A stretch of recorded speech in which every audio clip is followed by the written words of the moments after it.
ang mga Shia ay mas kritikal kaysa sa mga Hudyo at mas kritikal ang mga Shia kaysa sa mga Kristiyano at mas kritikal ang mga ito sa lahat ng mga relihiyon na naglipa na sa buong mundo.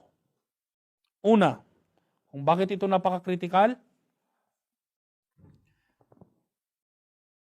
Dahil sa kanilang paniniwala na taqiya. Dahil sa kanilang paniniwala na taqiya, pagsisinungaling. Ang lahat ng ating mga binanggit dito na kanilang paniniwala, pwede nilang pasinungalingan mga kapatid. At ang mga Shia, tama aking sinasabi. Pakinggan ninyo at tama aking sinasabi. Pwede niyong pasinungalingan mga Shia ang aking lahat ng mga sinabi sa pamamagitan ng taqiya. Ano ang taqiya mga kapatid? Ito ay pagsisinungaling. Ang taqiya, ang ibig sabihin nito ay ang pagsisinungaling. At ano ang kanilang paniniwala patungkol sa pagsisinungaling? Sinabi ni Imam Kulaini, naririnig niyo kayong mga Shia kung sino si Imam Kulaini. Isa sa inyong mga kilalang ulama, kilala sa mga kilalang scholar ng mga Shia. Ito ay para sa mga Shia at para sa mga Ahlus Sunnah wal Jama'ah. Ano ang sinasabi ni Imam Kulaini? At-taqiyatu min dini wa dini abai wala iman liman la taqiyata lahu.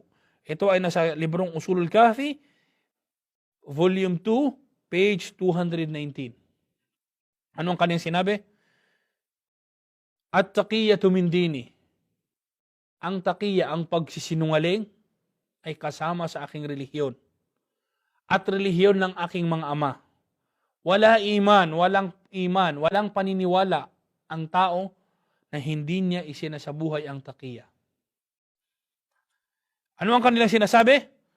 Tis'atu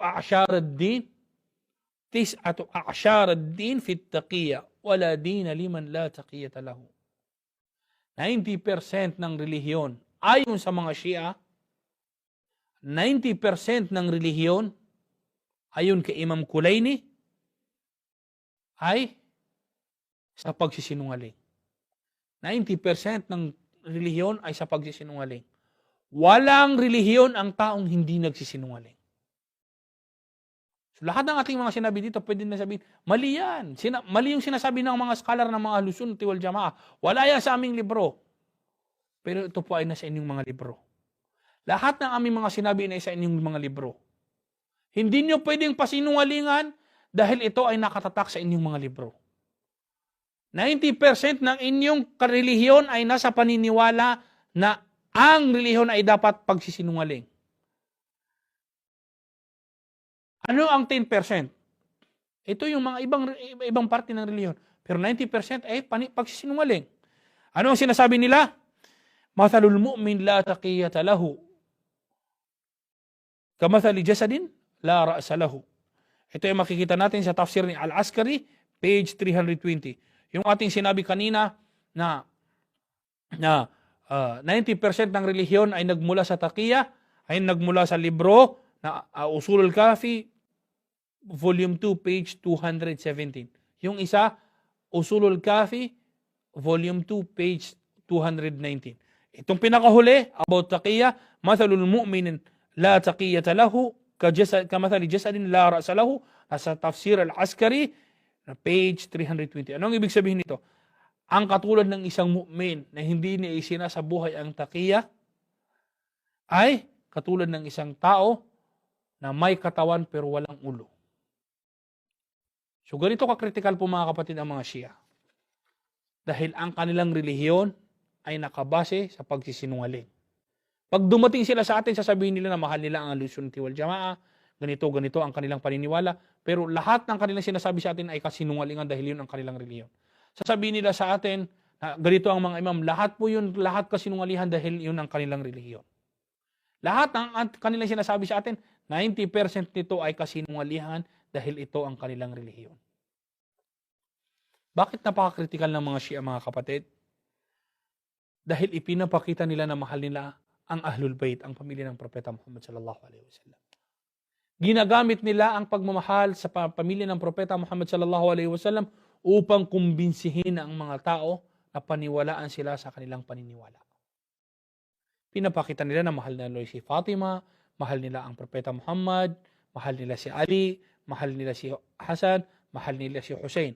Pero kung titingnan mo ang mga Shia, umiikot ang kanilang buhay sa paniniwala, pagmamahal kay Hussein lamang at kay Ali at sa mga apo ni Ali bin Abi Talib.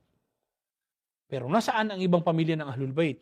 Dahil ang Ahlul Bayt ay napakalaking pamilya ito mga kapatid. Bakit nakakonsentrate lamang kay Ali, kay Fatima, kay Hussein, kay Al-Hasan at doon sa kanilang mga apo? Nasaan ang ibang pamilya ng pamilya ng Propeta Muhammad sallallahu alaihi wasallam? So, ito ay pakitang tao lamang. Hindi nila mahal ang Ahlul Bayt, ang pamilya ng Propeta, kundi ginagamit lamang nila ang pagmamahal sa pamilya ng Propeta Muhammad sallallahu alaihi wasallam sa kanilang pangangaral upang paniwalaan ang mga ito sa kanilang mga paniniwala. Pangatlo, kung bakit napaka-critical ng mga Shia na ito ay dahil sa kanilang puot at galit sa mga Ahlus Sunnati wal Jamaah. Ang kanilang puot at galit sa Ahlus Sunnati wal Jamaah. Kanina ay ating binasa na ang mga tao na nagmamahal kay Abu Bakr ay kafir. So kung yun ang kanilang paniniwala, lahat ng mga tao na hindi Shia ay kafir. So ano ang kafir? Kaaway ng relihiyon. So yun ang kanilang paniniwala. So, yun ang katotohanan na paniniwala nila na ang mga taong hindi Shia ay kafir dahil ito ay nasa kanilang libro.